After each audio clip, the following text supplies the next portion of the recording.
ഷുഗറുള്ള ആളുകൾ കോമൺ ആയിട്ട് പറയുന്നൊരു കംപ്ലൈൻ്റാണ്. 2 കാലിലും സൂചി എടുത്ത് കുത്തുന്ന പോലത്തെ വേദന, കാലിൽ തരിപ്പ്, പുകച്ചിൽ, ഒരു എരിച്ചിൽ പോലെയൊക്കെ 2 കാലിലുണ്ട് എന്നുള്ളത്.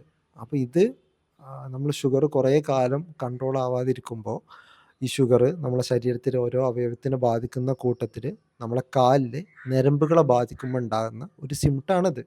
അതപ്പോൾ നമ്മളെ കാലിലോട്ടില്ല ഞരമ്പുകളെ കവറിങ് ഉണ്ട്. നമ്മൾ ഇലക്ട്രിസിറ്റി വയറിൻ്റെ ഒക്കെ കവറിങ് പോലെ നമ്മളെ കാലിൻ്റെ ഞരമ്പുകളിലും ചെറിയ ചെറിയ കവറിങ്സ് ഉണ്ട്. അപ്പോൾ അതിനൊക്കെ ഡാമേജ് വരുന്ന സമയത്ത് ഉണ്ടാകുന്ന ഒരു സിംപ്റ്റമാണ് ഈ തരിപ്പ്, പുകച്ചിൽ, ഈ ഒരു സൂചി എടുത്ത് കുത്തുന്ന പോലത്തെ സെൻസേഷൻ. അപ്പോൾ ഇത് കൺട്രോൾ ചെയ്യാൻ നിങ്ങൾ ചെയ്യേണ്ടത്, ഒന്ന് ഡയബറ്റിസ് നല്ല രീതിയിൽ കൺട്രോൾ ചെയ്യാൻ ശ്രമിക്കുക.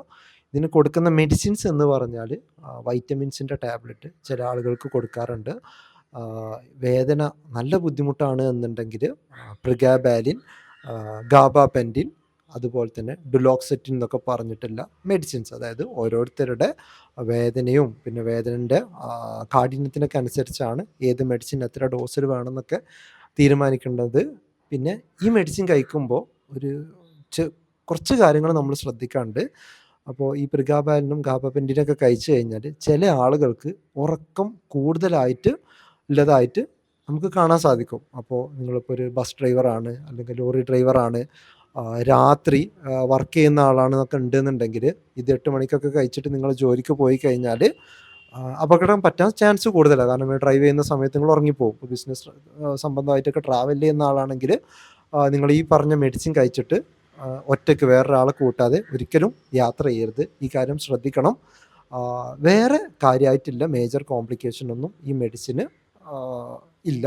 ഈ മെഡിസിന് ഇപ്പോൾ കിഡ്നിക്ക് പ്രോബ്ലം ഉള്ള ആളുകൾക്കും ഹൃദയത്തിന് പ്രോബ്ലം ഉള്ള ആളുകൾക്കൊക്കെ സേഫായിട്ട് തന്നെ കൊടുക്കാറുണ്ട്. പക്ഷെ അത് ഏത് മെഡിസിൻ വേണം, എത്ര അളവിൽ വേണം എന്നുള്ളത് നിങ്ങൾ കാണിക്കുന്ന ഡോക്ടറായിട്ട് ഡിസ്കസ് ചെയ്തതിന് ശേഷം വേണം നിങ്ങൾ തീരുമാനം എടുക്കാൻ.